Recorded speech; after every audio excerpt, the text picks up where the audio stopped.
Aruba.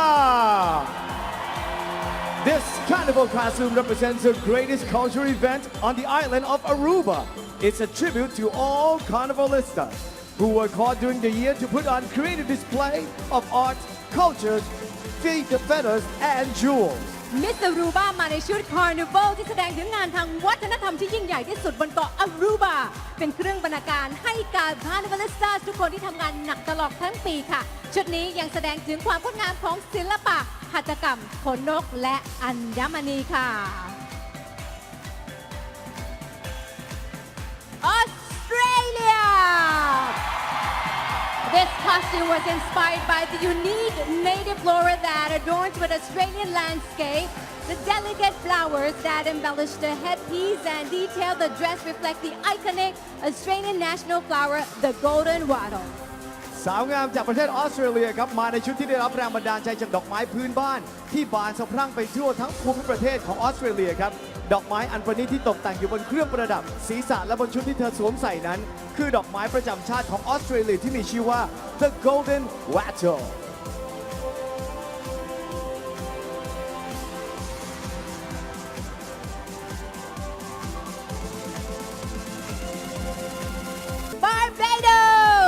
This costume represents the remarkable flying fish. The color scheme of cobalt, turquoise, and silver tones with crystal highlights show the gorgeous colors of the famous fish that can be found jumping out of warm ocean waters. Miss Barbados นะครับปรากฏตัวในชุดประจำชาติสีน้ำเงินโคบอลต์สีฟ้าเทอร์ควอยส์และสีเงินครับตกแต่งด้วยคริสตัลชุดประจำชาติของเธอได้รับแรงบันดาลใจจากสีของปลานกกระจอกของประเทศบาร์เบโดสซึ่งมีความมหัศจรรย์ที่สามารถลอยตัวกลางอากาศเหนือท้องทะเลราวกับบินได้ Brazil! Meet the sun goddess who transformed herself into a beautiful bird to represent a need for environmental protection. This costume is made with thousands of yellow feathers and took a team of Amazonian artists from 3 months to make. สาวงามจากประเทศบราซิลนะครับมาในชุดเทพีแห่งสุริยันผู้กลายร่างเป็นนกเพื่อเป็นกระบอกเสียงในการรณรงค์เรื่องการอนุรักษ์สิ่งแวดล้อมครับชุดของเธอทำมาจากขนนกนับพันและใช้เวลาในการรังสรรค์ชุดนี้นานกว่า3 เดือน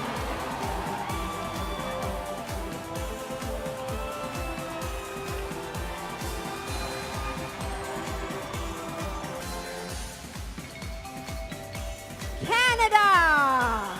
This costume is called the Queen of the Maple Leaf and was inspired by Canada's most famous symbol, the maple leaf that had been adopted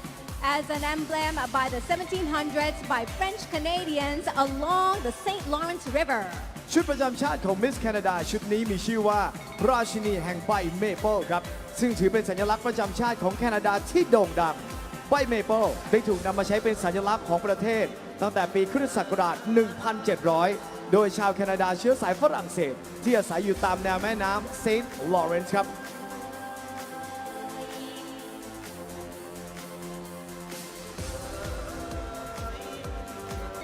China This national costume is inspired by 2 significant Chinese dramas the Northern Peking Opera and the Southern Sichuan Opera Both are significant representatives of the female character in the Chinese drama industry, reflecting emotional and artistic qualities.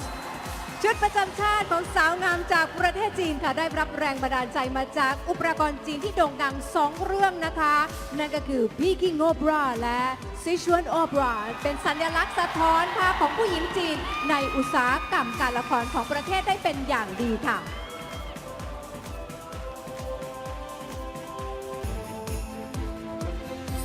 Costa Rica.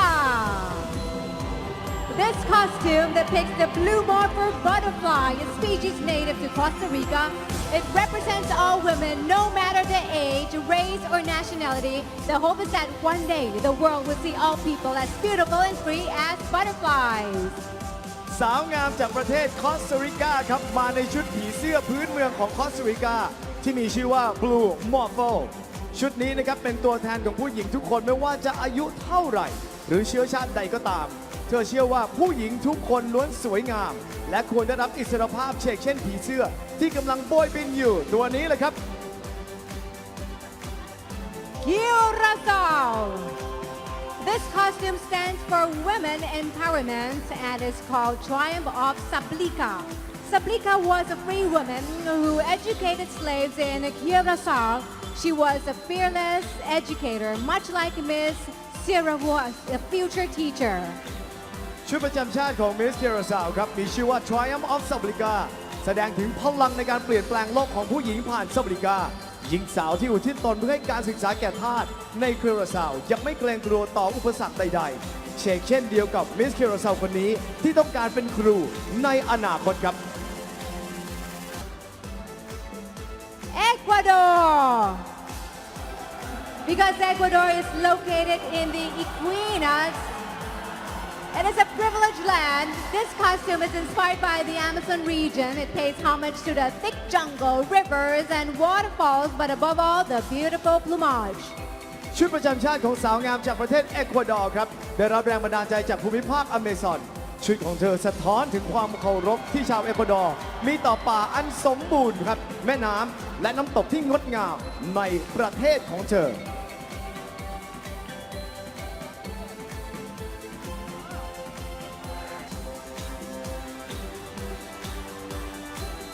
El Salvador. This costume is inspired by the Festival of Panchimalco. It is a pre-Columbian festival with more than 500 years of history. Masks and magics are often used in the dances at these festivals. ชุดประจำชาติของสาวงามจากเอลซัลวาดอร์ครับได้รับแรงบันดาลใจมาจากเทศกาลแพนซิมาโกซึ่งเกิดขึ้นก่อนเทศกาลของชาวโคลัมเบียกว่า 500 ปีครับโดยผู้เข้าร่วมงานเทศกาลจะสวมหน้ากากที่สวยงามและถือมีดพระเต้นรำกันอย่างสนุกสนานในเทศกาลนี้ครับ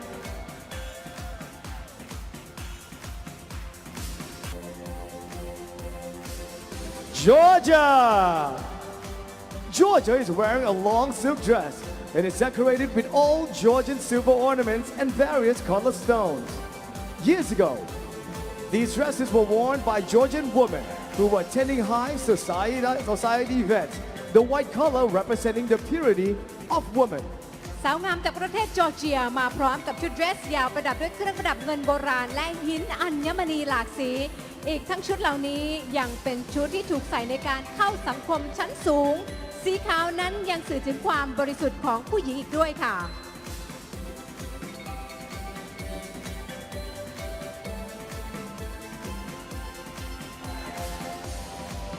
Guatemala! This costume represents the splendor of the architecture and the signs of the great Mayan civilization.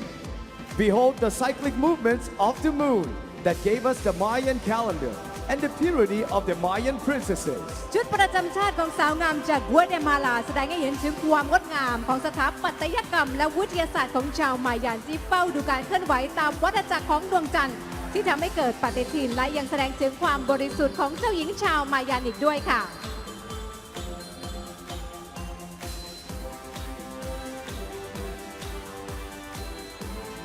Haiti. This costume represents the beautiful weather and peeping hot sun that you'll experience when in Haiti. It also shows the creativity of the Haitians that's on display during Carnival. ชุดประจำชาติของสาวงามจากเฮตินะครับแสดงถึงสภาพอากาศที่สดชื่นและแสงแดดอุ่นๆที่คุณจะได้รับเมื่อมาเที่ยวประเทศเฮตินอกจากนี้ชุดนี้ยังแสดงให้เห็นถึงความคิดสร้างสรรค์ของชาวเฮติที่ปรากฏอยู่ในงานเทศกาลคาร์นิวัลครับ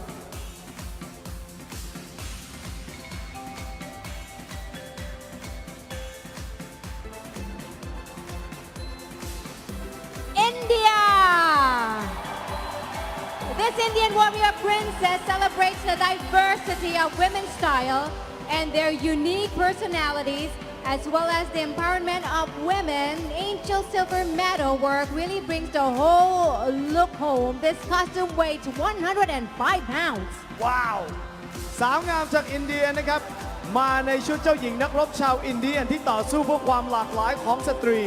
ชุดของเธอแสดงถึงพลังของผู้หญิงที่ลุกขึ้นยืนหยัดเพื่อสิทธิของตัวเองชุดนี้มีน้ำหนักถึง 50 กิโลกรัมครับ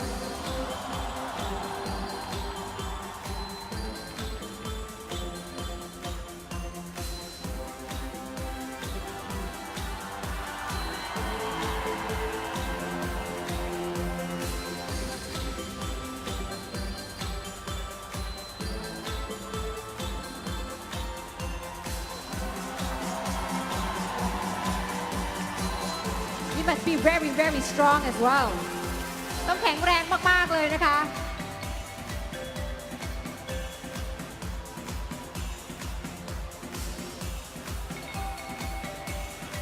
Indonesia. Behold the bird of paradise with beauty and exotic colors. The bird hypnotizes us with its graceful movement and elongated wings and tail. The maroon yellow and white colors are equally mesmerizing.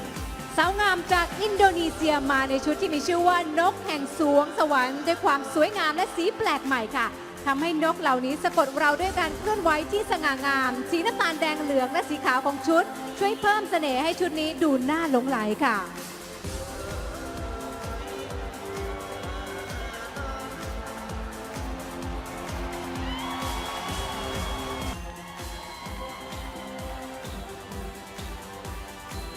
Kazakhstan.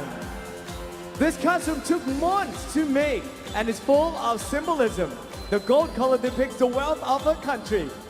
while the blue personifies friendships and unity. The wings represent the nation's independence and freedom. ชุดประจำชาติของสาวงามจากคาซัคสถานนะคะใช้เวลาหลายเดือนในการผลิตชุดนี้ขึ้นมา สีทองแสดงให้เห็นถึงความมั่งคั่งของประเทศของเธอ ในขณะที่สีน้ำเงินสื่อถึงมิตรภาพและความสามัคคี ส่วนปีกของเธอนั้นแสดงถึงความเป็นอิสรภาพของประเทศค่ะ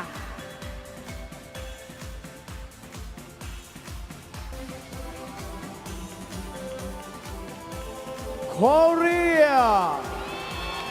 This national costume was made with red silk and features handmade printing and drawing with ornamental lace. The ornate headpiece complements the outfit and brings the whole look together. ชุดประจำชาติของสาวงามจากเกาหลีชุดนี้ทำด้วยผ้าไหมสีแดงและเทคนิคการพิมพ์ด้วยมือ เครื่องประดับศีรษะอันวิจิตรที่เข้าชุดนี้ ส่งเสริมให้สาวงามจากเกาหลีดูสวยงามไร้ที่ติค่ะ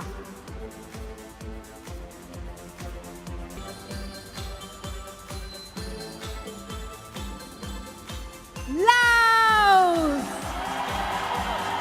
This costume is called the Stream of Generosity and is inspired by Guinea, a half-human, half-bird spiritual creature in traditional Lao folklore. The costume is a token of appreciation to the love and support Laos has received from those around the world. สาวงามจากประเทศลาวครับเธอมาในชุดที่มีชื่อว่า Stream of Generosity หรือกระแสแห่งความเอื้ออาทร ชุดของเธอได้รับแรงบันดาลใจมาจากกินนรีสัตว์ครึ่งมนุษย์ครึ่งนกตามคติชนของชาวลาวครับชุดประจำชาติชุดนี้เป็นสัญลักษณ์ของคำขอบคุณของชาวลาวต่อความรักและการสนับสนุนที่ได้รับจากผู้คนทั่วโลก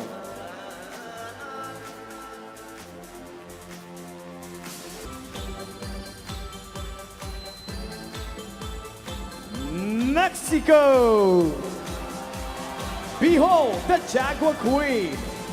representing the powerful jaguar god of Mayan culture. This is made in the pre-Hispanic style of the noblewoman of that time. The costume is made of cloth, plastic stones, feathers, and leathers. สาวงามจากเม็กซิโกมาในชุดราชินีเสือจากัวที่ทรงพลังตามคติความเชื่อของชาวมายัน ชุดนี้ถูกออกแบบในรูปแบบ pre-Hispanic style ของสตรีชั้นสูงในยุคสมัยนั้น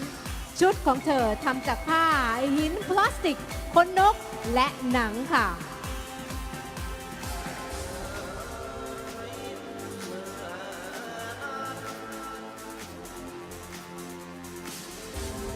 Mongolia! This costume was inspired by queens from the era of the Mongol Empire. Built by Genghis Khan and his family, it took over 300 hours to sew approximately 100,000 small details onto this costume by hand. ผู้เข้าประกวดจากมองโกเลียครับเธอมาในชุดที่ได้รับแรงบันดาลใจจากราชินีจากยุคจักรวรรดิมองโกที่สร้างขึ้นโดยเจงกิสข่านและครอบครัวของเขาชุดประจำชาติของเธอใช้เวลาในการสร้างมากกว่า300ชั่วโมงในการเย็บชิ้นส่วนเล็กๆต่างๆบนชุดด้วยมือทั้งหมดครับ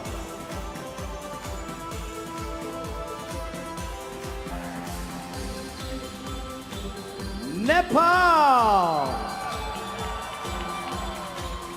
This sarong-like dress with eye-catching embroidery of pearls represents the goddess Avalokitesvara. It's believed the goddess gazes down at the world to help relieve the suffering of others. สาวงามจากประเทศเนปาลมาในชุดสยองประยุกต์ที่ปักประดับด้วยไข่มุกสวยงามสะดุดตานะคะสื่อถึงเทพีอัลเวโลกิเทสวาราที่ชาวเนปาลเชื่อว่าเธอคอยจ้องมองลงมาบนโลกเพื่อช่วยบรรเทาความทุกข์ยากทรมานของผู้คนค่ะ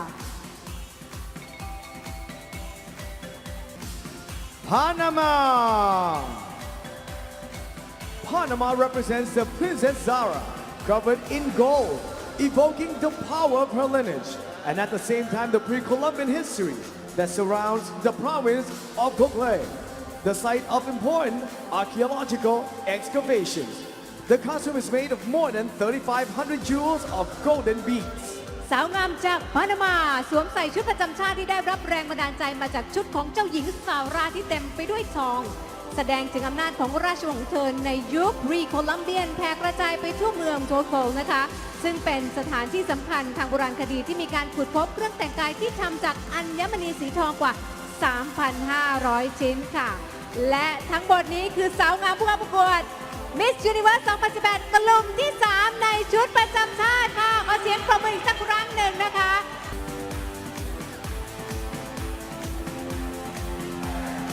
Philippines This national costume is called Celebrate, Fight, Enrich because it represents the 3 major groups of islands in the Philippines. The brass headpiece and customized footwear are embroidered with different indigenous textile patterns.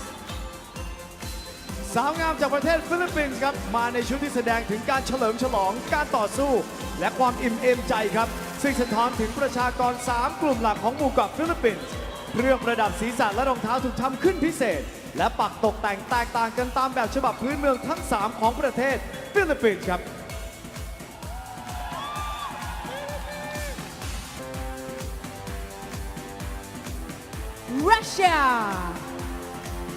Russia costume was made by a designer from her hometown and represents a woman of nobility. สาวงามจากประเทศรัสเซียครับสวมชุดประจำชาติที่เป็นการออกแบบโดยดีไซเนอร์จากเมืองของเธอเองชุดนี้แสดงถึงความสง่างามและความสูงสักของสตรีชั้นสูงครับ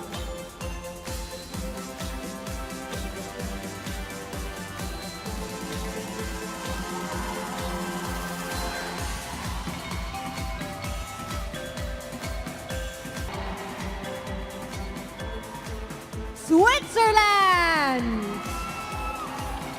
This look represents both the snowflake and the ice queen. Switzerland is known for its mountains and snow, and peace, equality, and freedom are main elements of this costume. The white body and long train combines the jewelry to complete the look. ชุดประจำชาติของสาวงามจากประเทศสวิตเซอร์แลนด์ครับแสดงถึงหิมะและราชินีน้ำแข็งภูเขาและหิมะคือภาพจำของประเทศสวิตเซอร์แลนด์สันติภาพและเสรีภาพคือแรงบันดาลใจของชุดนี้ชุดราตรียาวสีขาวและเครื่องประดับอันงดงามทำให้ชุดประจำชาติของเธอนั้นสวยงามและสมบูรณ์แบบ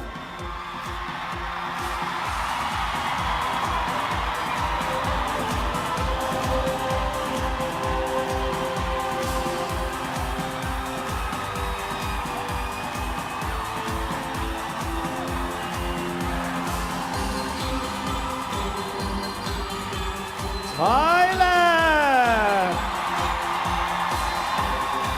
This national costume is called Shang, the icon of Siam. Shang is a symbol of Thai tradition and way of life. Shang in Thai means elephant and was the inspiration behind this modern look that incorporates a royal Thai look. สาวงามจากประเทศไทยมาในชุดที่มีชื่อว่าช้าง The Icon of สยามค่ะชุดประจำชาติของเธอได้รับแรงบันดาลใจมาจากช้างอันเป็นสัญลักษณ์ของประเพณีและวิถีชีวิตของคนไทย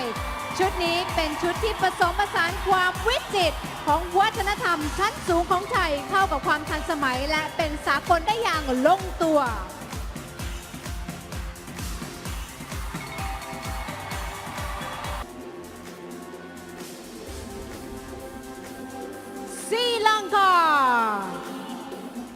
This costume is inspired by a famous Sri Lanka celebration parade as well as women's empowerment throughout Lankan history. While it shows the beauty of the entire parade, the outfit doubles as a traditional Lankan outfit known as an osari.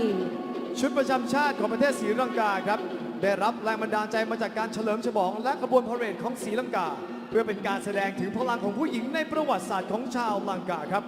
นอกจากความสวยงามของชุดแล้วชุดนี้ยังเป็นเครื่องแต่งกายแบบดั้งเดิมของชาวลังกาที่รู้จักกันในนามว่าโอซารีครับ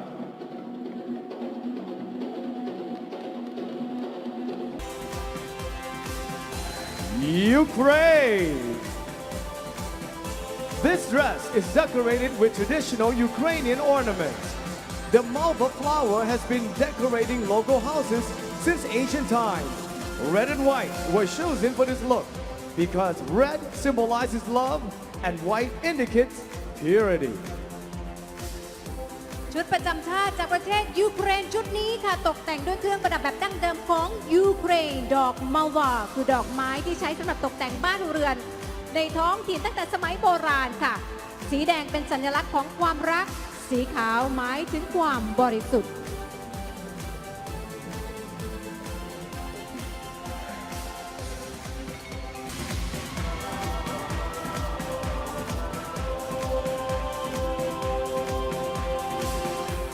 USA USA is wearing a costume representing the national flower of the United States, the rose. The rose grows naturally throughout the United States, widely used as a symbol of love and also happens to be Sarah's middle name. สาวงามจากประเทศสหรัฐอเมริกาสวมใส่ชุดที่ได้รับแรงบันดาลใจมาจากดอกกุหลาบค่ะอันเป็นดอกไม้ประจำชาติของอเมริกากุหลาบสามารถงอกงามได้ตามธรรมชาติในอเมริกาชาวอเมริกันได้ใช้ดอกกุหลาบเป็นตัวแทนของความรักและกุหลาบยังเป็นชื่อกลางของสาวงามจากอเมริกาคนนี้อีกด้วยนะคะซาร่าโรสซัมเมอร์